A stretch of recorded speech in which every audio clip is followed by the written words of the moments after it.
Welcome to this very important session in the Event Sustainability Conclave today, where we are going to talk about the theme measured impact, structured approach, doing responsible events. And to tell us more about this, we have our esteemed speakers with us. We have Mr. Matthias Tessibor, who has joined us. He is a renowned veteran in the industry. And Matthias is the founder of MBB Consulting Group. And if you all may recall, he was also the founder of very famous ETT Exhibition Think Tank Club. Thank you, Matthias, for joining us. We also have with us Mr. Bjorn Kempe. Mr. Bjorn is a well-known industry professional, and he is known for his wide range of activities from consulting to even exhibition organizing per se, I would say. So he organizes shows across wide range of segments. Thank you, Bjorn, for giving us time on this important initiative today. Well, friends, in today's theme, we are going to highlight the role of sustainability in events and how to drive responsible events. So, I'd like to start off with Tesi. Tesi, could you highlight what are your comments around sustainability? And you keep visiting various forums across the globe. What kind of mindset do you see across various stakeholders? Is it just a buzzword or real action do you see on site happening around this? I think it turned from a buzzword to real action over the last years. Actually, I remember that we worked on sustainability 12 years ago when I was running the show Food Ingredients for UBM at this time. And I think we were one of the first shows who got a sustainability certificate. That is long time ago, 12 years. I think just before COVID, we saw that the topic sustainability is really moving from a nice to have topic, a buzzword topic, into a very serious topic. And the indication was that the topic becomes more serious was the exhibition think tank we were running during COVID. We were organized in subgroups, and many of our subgroups actually really worked on sustainability, how to approach it, how to start walking on the journey, what is the meaning of it, but also the initiatives like the zero carbon footprint pledge from UFI shows that we are putting much more serious measurement to it, and also a much more guidance for the industry. So I think we take it much more serious, and I think we did a lot of steps forward in the last 3-4 years. Absolutely. Beyond, you've been focusing a lot on different regions and especially Thailand. And I do believe that Thailand Thailand, the kind of approach your government has there, I think it's more structured when it comes to sustainability vis-a-vis some other parts of the world. What are your comments, your sentiments of around this important initiative of sustainable events? So first of all, I do agree with Tesi. It has become a buzzword to a serious issue. Unfortunately, we can see also sustainability outside of exhibition now slowly fading away because some other topics overshadow sustainability, although it's very important. And then you are mentioning something correct. I think sustainability has been handled differently in different parts of the world. I think Germany has been very strict, other parts of Europe less strict. Asia has been also pretty strict. Just to mention, Singapore and Thailand have pretty strict measures. Also, the association started to set certification programs, and I think this is what overall is lacking. Daisy was absolutely right by saying a lot has happened. I think what it needs now is a standard. And I think perhaps UFI and others are jointly working on a standard, because I can see huge differences regionally. And we have to do it fast, because my fear is sustainability is slowly getting a boring word for many people, because we have used it the last 3-4 years so many times.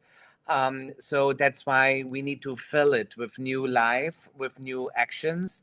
And also maybe with different angles to keep making this topic everyday actual for our work.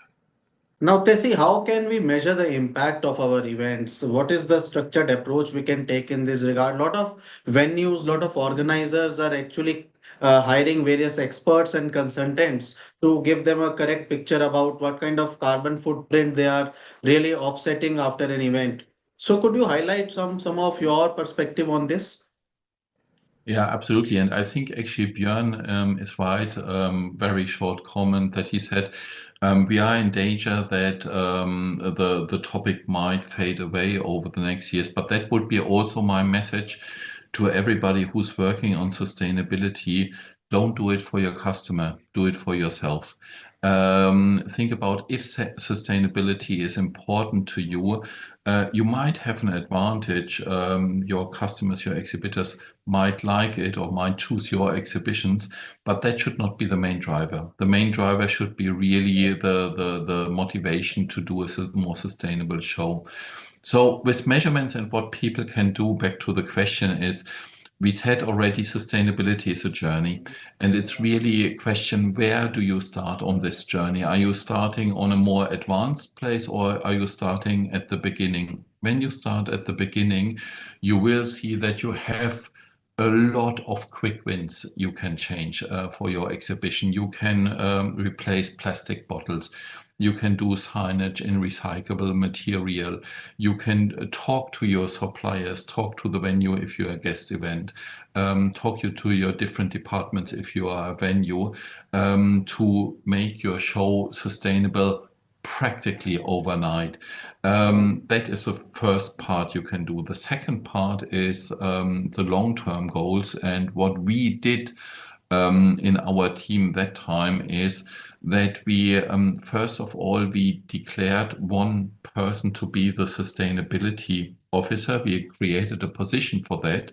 Then we looked at our own measurements, energy consumption, waste, and so on. And we just saw what is the status quo for us, what is our situation. And then we gave ourselves goals like reducing energy consumption by 10%, reducing waste by 20%, and so on and so on. So this is a little bit the short-term step. Quick wins, there will be tons of them, and then long-term, give yourself the goals. And if then there is a guidance point, the point Björn made before, if there is an industry standard, even better, yeah, gives you a much more guiding point. Until that point, set the standard yourself and that set the goals yourself. That would be my advice. Absolutely. And I do believe that I also have this notion that, a lot of people think it is a cost, but in the long run, I think this will be a very good investment for you. Suppose you are investing in solar panels, so it will reap you the benefits of energy saving in the future. So beyond, could you highlight some of the best practices which you may have observed over so many years working in the industry, which you would like other stakeholders to adopt in this direction? So I had the fortune to actually manage an ESG event, which is the Green Tech Festival in Singapore for the last 3 years. So and Green Tech Festival is headquartered in Berlin. So I also know what they are doing in Berlin, and I know what we did in Singapore. So I'm coming from the opposite side that Tezi said. I'm not coming from the basic side. I come from the very, very advanced side. And to dive in there, I can first tell you, all your viewers, that there is online forms to calculate the CO2 emissions. So this can be easily done, and then we can offset it with different kind of projects. But in terms of best practice, for instance, what I learned is many things go back to when we were childs. Yeah. So for instance, don't put the sugar into those sachets, right? Put them into the sugar bowl that we had 100 years ago, because every sachet, and especially if you have thousands of people, is a waste, even though it's paper waste, but it is a waste. Same thing that Tezi mentioned with plastic. So in Green Tech Festival, there's a very clear, almost zero waste policy, meaning from the lanyard we don't produce lanyards because it is also a very difficult recyclable product. Then we don't have milk in the cartons. We don't have sugar in the sachet. We don't have carpets. We don't also use Octanorm or any other shell scheme. We asked the 9 square meter exhibitors to build their own, and all we provide is maybe a cardboard as a divider. So these are very simple stuff that we did over the years in order to reduce. And I think another very important thing that we often forget and that people often tell me, especially in Asia, when we host events or networking sessions, we tend to waste a lot of food. So if you imagine a wedding in India is usually a very big event. We can only ask for not wasting too much food. Same thing what happened in green tech. We run this policy. So usually we have a VIP event, we cater. If there's leftover, we ask the general public to say, hey, why not finishing it, or even the staff, so that we have almost zero food waste. Zero food waste is something horrible to have, and I think every one of us can control this. So when we do all these things, then you can see the outcome, and then of course it gets measured. We have complicated tables, but there are also basic tables, like Daisy said, and everyone can use it, and everyone should decide for themselves where to start and where to stop.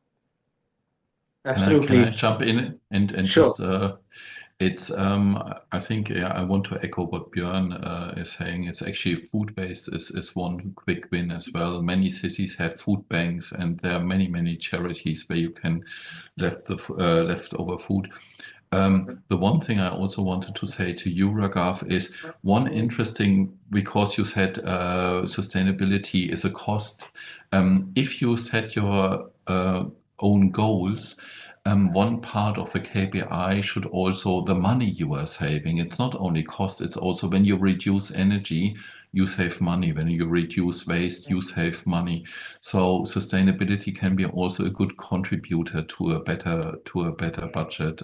So that just as one thing you should keep in your mind right from the start.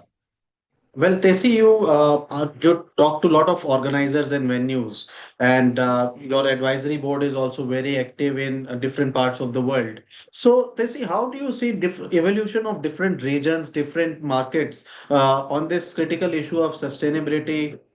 Where is it a backseat, and where do you see there is a good evolution? Like Bjorn mentioned about Germany, about Singapore, and about Thailand.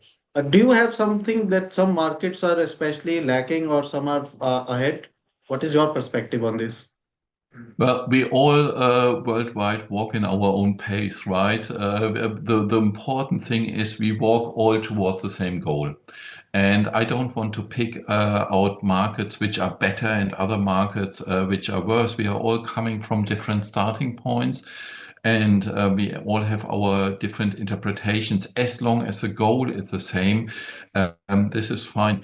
One thing is in Germany or in Europe, we are advanced, I would say, but we are also very bureaucratic in that.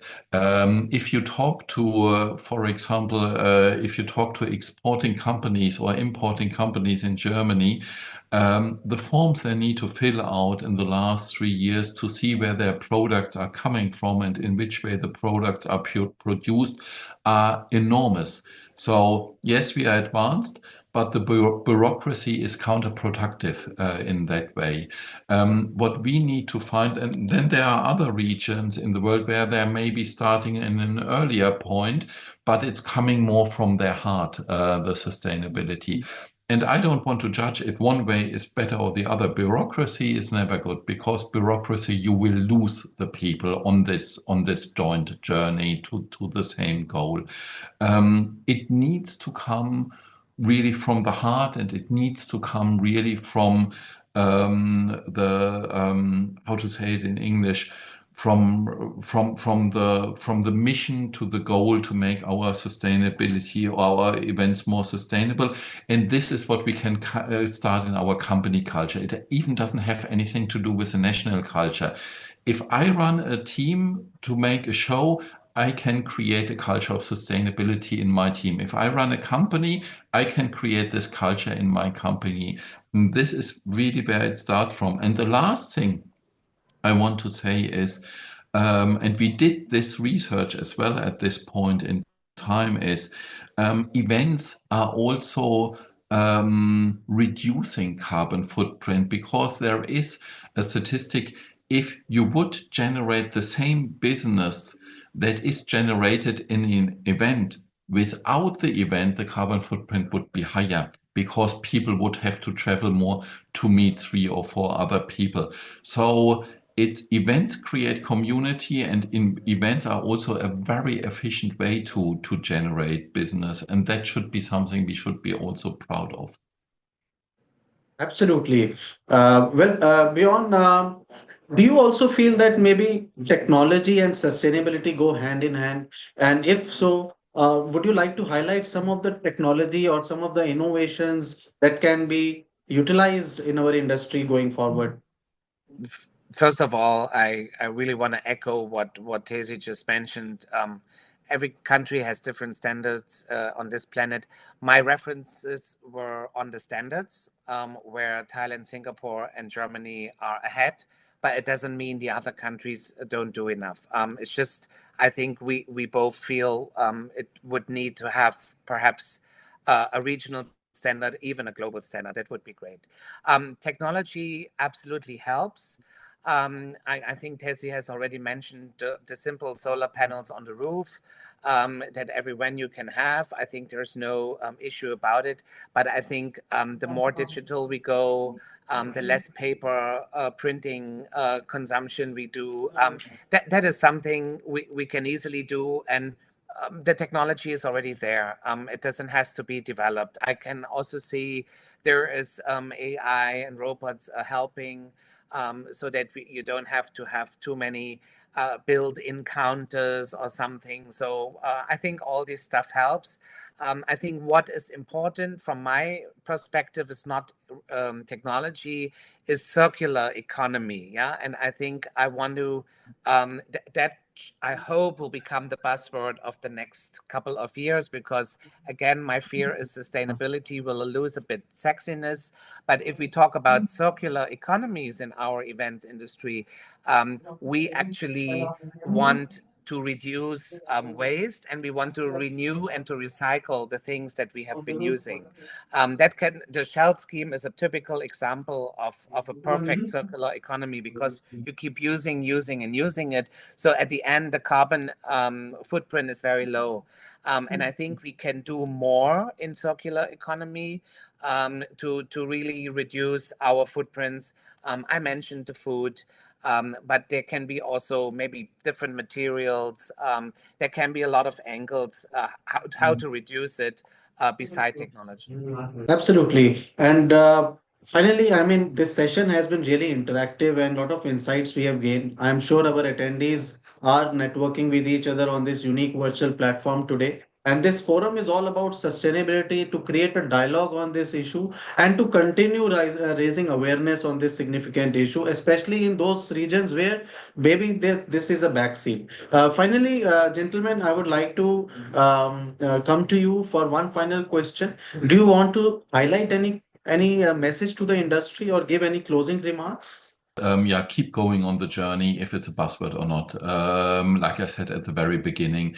The second one is, I think AI will play a vital role to make events more sustainable, because the point I made is events are also good for the environment because they generate business in an efficient way. It is efficient to come together and face to face and to do business.